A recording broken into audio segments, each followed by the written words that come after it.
What's good, everybody? It's your boy Jason 564 here, and today I was running out of ideas, so I decided to take an idea from the homie Monarch, who suggested, why don't we just talk about some overrated games that, in my opinion, might be a little bit too much, might be a little bit too popular.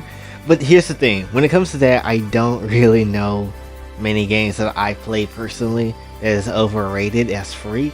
Maybe Final Fantasy VII Remake, but at the same time it kind of deserves where it's at because it's really damn good. I mean, the final boss fight of Sephiroth literally was the best fight I've ever played in any type of video game. Well, I should say second favorite fight, because the Kingdom Hearts 2 final boss fight was Xemnas was the most goated fight I ever played. But still, nonetheless, it was a good fight. So I didn't really want to cover overrated games. So instead I'll just cover underrated games.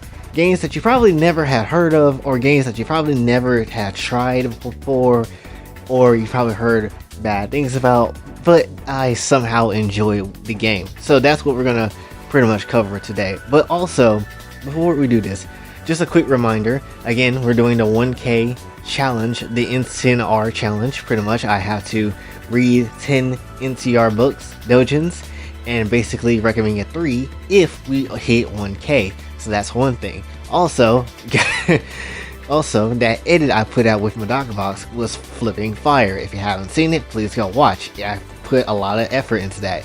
Also, look at this thumbnail of Tanya. Please, someone make some more Gensai Tanya.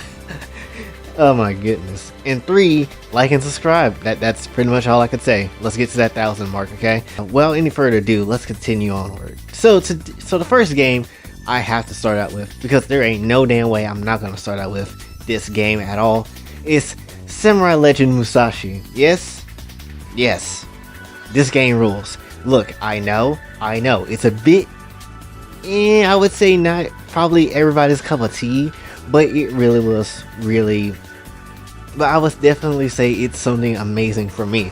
Now, I'm gonna be completely honest, I don't think a lot of people have played this game. I seen few people say, oh, there's a hidden gem on the PS2. It was good for what it was. Not the best game, but it was good for what it was. And you know, I had to agree with that. And again, it was fun for me. It was one of my favorite games on the PlayStation 2 at the time. And to be perfectly honest, I don't see how a lot of people haven't played this game. Like, it was from what I've heard, it was a massive flop, which sucks because this game is damn well good. Because this game is super damn good. I mean, look at it, but for some reason it just didn't do well. Now that could be a thing because the characters talk like, some of the characters talk like they're surfer people. Other characters don't. The voice acting might be not that great and hasn't aged that well.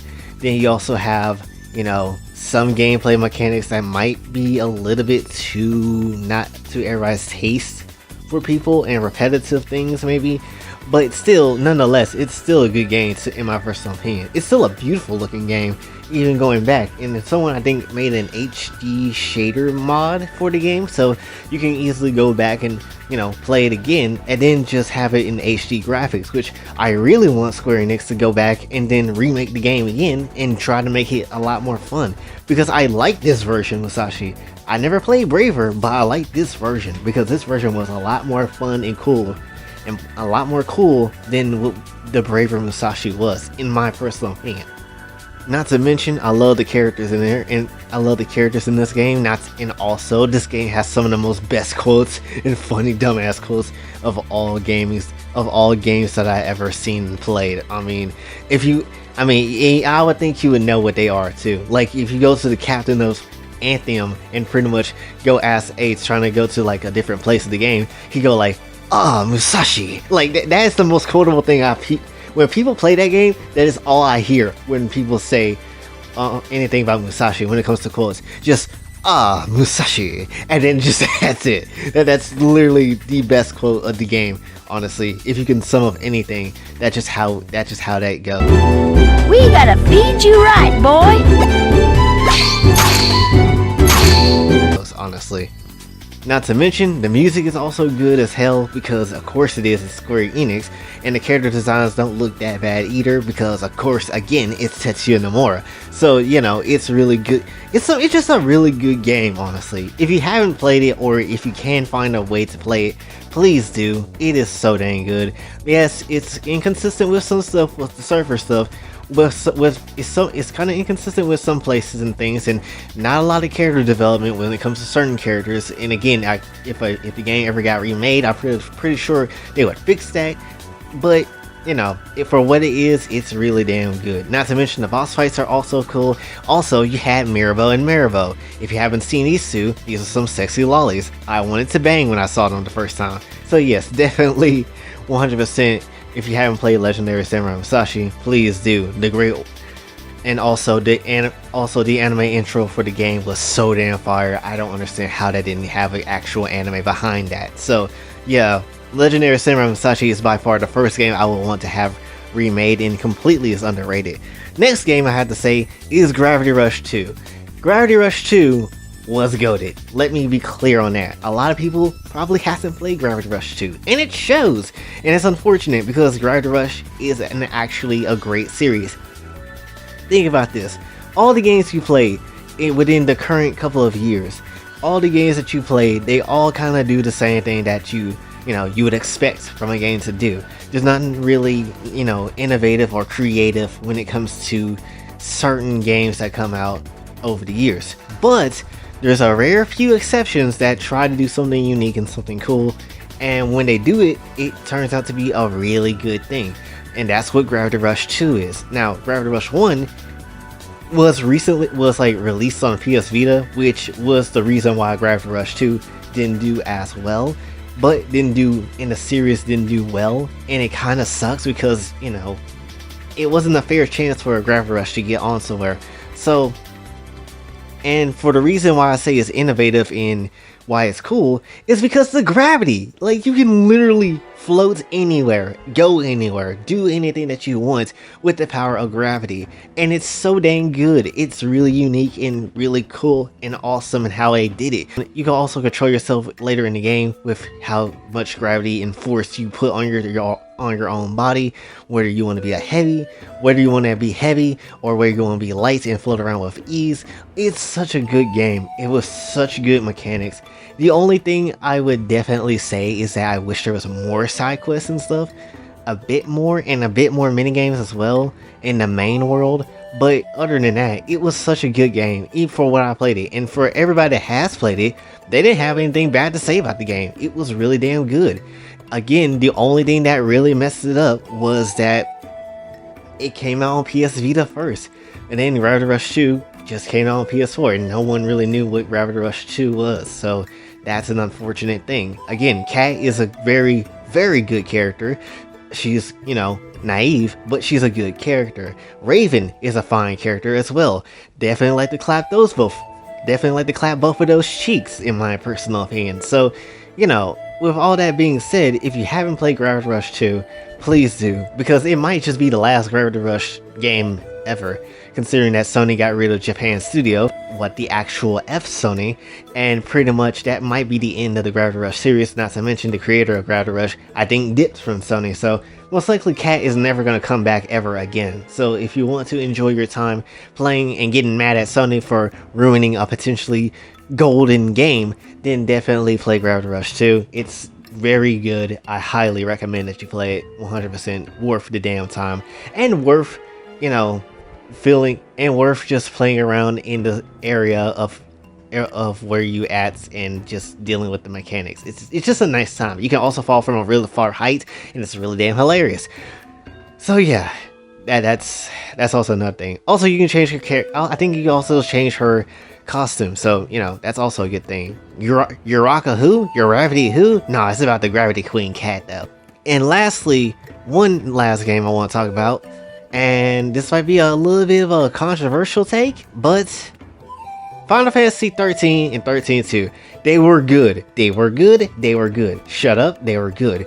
I don't want to hear anybody saying nonsense about it, because they were good. I know a lot of people are saying, I don't like Final Fantasy 13 because it's too linear.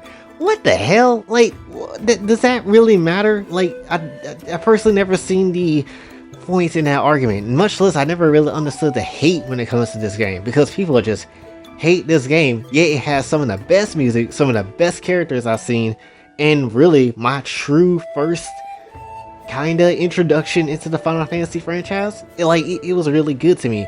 Also, I think the battle theme Blinded by Light is the best damn battle theme of any Final Fantasy game. Yeah, you heard me, shut up, I don't want to hear your Final Fantasy 7.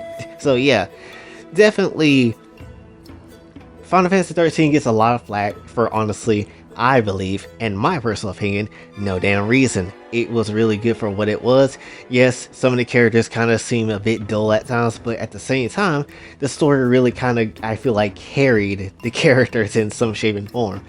And, you know, it had some good plot twists, and I had some few favorite characters that I did like. And, you know, there was some good moments overall in between. I would more say I like Final Fantasy 13 too, more than I like 13. And it's, you know, and even though 13 is what started 13 too, I just like 13 too just a little bit more. Not to mention the music is so damn good in 13 too. It's ridiculous. And it feels like you can just find more things to do in 13 too than you can do in 13, because again, everything is just on a controlled path, but on 13 too, it's not so much the case, which also makes it really good. Also, a really degenerate thing for me to say, Vanille was fine. Let me tell you something, Vanille was fine. I don't care what you have, I don't care who you have, Vanille was fine. I'm gonna say that right now. When I first saw Vanille, I was like, oh my gosh, how does she look this effing good? How does she have this playful demeanor? How can I clap her cheeks? What's her phone number? Can I go to Final Fantasy and just find out? Like, that, I ain't gonna lie, Vanille was the hottest chick. She was. Look, I know, we got some good ones. She's like in the round table of fine Final Fantasy chicks. Like, you got Yuffie from Final Fantasy 7. You got Tifa from Final Fantasy 7. You got freaking, I say Aerith for now, because Aerith is kind of cute in Remake. You got, you know, a lot of other characters. Yuna, you got Riku, you got a bunch of other characters. Lulu, you got a bunch of other people. But definitely Vanille definitely deserves to be in that spot at the round table, with Lightning, by the way. When it comes to a hot female character, Vanille is definitely my favorite. Yes, I will clap cheeks until the end of time. You can quote me on that. So yeah, when it comes to games that I would definitely say that are underrated, those three are the main ones. And I definitely just want to see them be, honestly, either re-released or remade. Especially in Musashi's case, which definitely need to be remade. Or in Gravity Rush, need another, you know, game to follow us to, even though that's probably never going to happen. And in Final Fantasy 13 and 13-2's case, if we can put out Final Fantasy 10 again, I don't really see the problem of putting out Final Fantasy 13, 13-2 again on like PS4 or PS5 or whatever. Honestly, it's been a little while since we have seen that game. And yeah, would just like to, but still, I would like to see it get a little bit more HD and a little bit more cleaner look to it, because it does look a bit dated in my personal opinion. So yeah, that's it for all the games I wanted to talk about, and all the games I think are underrated. So hopefully you did enjoy. If you did, be sure to like, share, subscribe, hit the bell notification on your way out. Also follow me on Twitter, TikTok, and links to donate to the channel, Patreon, and my personal PayPal is available as well. And until then, it's your boy Jay, signing off. Have a blessed day. Baby, say my name as if you got a fucking clue. Always caught up in the moment, not condoning what I do. I've been messing with my chemistry to find the better me, putting thoughts up on the page in hopes that you could get to me. Been this way since legit, my brain couldn't quit. Running from my issues, roll the pain in a spliff, fade away every hit. Nobody needed me, too afraid to commit.